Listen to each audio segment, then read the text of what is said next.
कौन थी लंकिनी? आखिर भगवान ब्रह्मा ने क्यों सौंपा था लंका की सुरक्षा का प्रभार? जानिए, लंकिनी को लंका राज्य की सुरक्षा का प्रभार मिला था, लेकिन हनुमान जी के साथ युद्ध के बाद वह ब्रह्मलोक को गमन हो गई। आज हम उसी रोचक प्रसंग तथा लंकिनी की कथा के बारे में जानेंगे। लंका नगर के प्रवेश द्वार पर पहरा देने काम लंकिनी का था। लंकिनी लंका राज्य की सुरक्षा प्रभारी थी। लंका में प्रवेश के लिए लंकिनी की आज्ञा जरूरी होती थी। बिना उसकी आज्ञा कोई भी लंका के अंदर प्रवेश नहीं कर सकता था। लंकिनी बेहद शक्तिशाली व बलवान स्त्री थी, जिसे रावण ने मुख्यतया लंका की सुरक्षा का उत्तरदायित्व दिया था। पौराणिक कथा के मुताबिक जब हनुमान जी लंका में माता सीता के खोज में प्रवेश करने लगे तो प्रवेश द्वार पर बजरंगबली का सामना लंकिनी से हुआ। आज हम इसी बारे में जानेंगे कि लंकिनी कौन थी और ब्रह्मदेव ने उसे क्या कार्य सौंपा था। लंकिनी को भगवान ब्रह्मा ने सौंपा लंका की सुरक्षा का प्रभार। रावण को भगवान ब्रह्मा से वरदान स्वरूप सोने की लंका मिलने के बाद से रावण बेहद प्रसन्न था। तभी ब्रह्मा से लंकिनी को लंका राज्य की सुरक्षा की जिम्मेदारी सौंपी थी। लंका का प्रभार मिलने के बाद लंकिनी ने भगवान ब्रह्मा से पूछा था कि उसे कब तक लंका की सुरक्षा करनी पड़ेगी।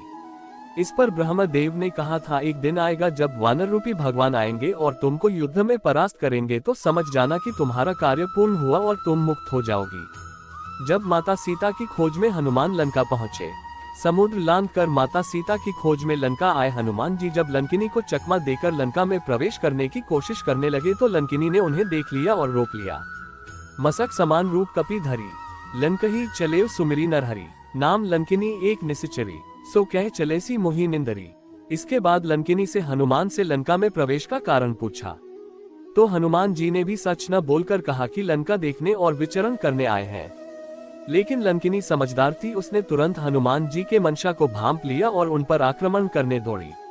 जब लंकिनी ने हनुमान जी के ऊपर आक्रमण किया तो बजरंगबली ने स्त्री से युद्ध करना और उसका वध करना उचित नहीं समझा, इसलिए हनुमान जी ने अपने एक जोरदार प्रहार से लंकिनी को चारों खाने चित कर दिया। लंकिनी गिरकर अचेत हो गई और उसके मुंह से रक्त बहने लगा। इसके बाद लंकिनी को ब्रह्मदेव की बात याद आ गई। हनुमान से लंकिनी ने क्यों मांगी थी क्षमा? ब्रह्मदेव की बात याद आते ही लंकिनी ने हनुमान जी से क्षमा मांगी व उन्हें सारा वृतांत सुनाया। इसके बाद लंकिनी ने हनुमान जी से कहा कि उन्हें समझ आ गया है कि अब राक्षसों के अंत का समय निकट है। इसके साथ ही ब्रह्मदेव के कहे अनुसार लंकिनी का उत्तरदायित्व अब समाप्त हो चुका है, इसलिए वे उन्हें क्षमा करें ताकि वो पुनः ब्रह्मलोक जा सके। हनुमान जी से क्षमा मांगने के बाद लंकिनी पुनः ब्रह्मलोक की ओर चली जाती है। लंकिनी को भगवान ब्रह्मा का श्राप मिला था। पौराणिक कथा के अनुसार लंकिनी एक बहुत ही सुंदर स्त्री थी जो पहले ब्रह्मलोक की सुरक्षाधिकारी थी। एक बार लंकिनी को घमंड आ गया कि वही सब कुछ है। इसी अहंकार के कारण ब्रह्मा जी ने उसे राक्षस नगरी का प्रहरी बना दिया था। जब उसे अपनी गलती का एहसास हुआ तो उसने माफी मांगी और मुक्ति का उपाय पूछा तो ब्रह्मा जी ने एक वानर के द्वारा उस पर प्रहार करके उसे मुक्ति देने का उपाय बताया था। दोस्तों, चैनल को लाइक एंड सब्सक्राइब जरूर करना, शेयर करना। धन्यवाद।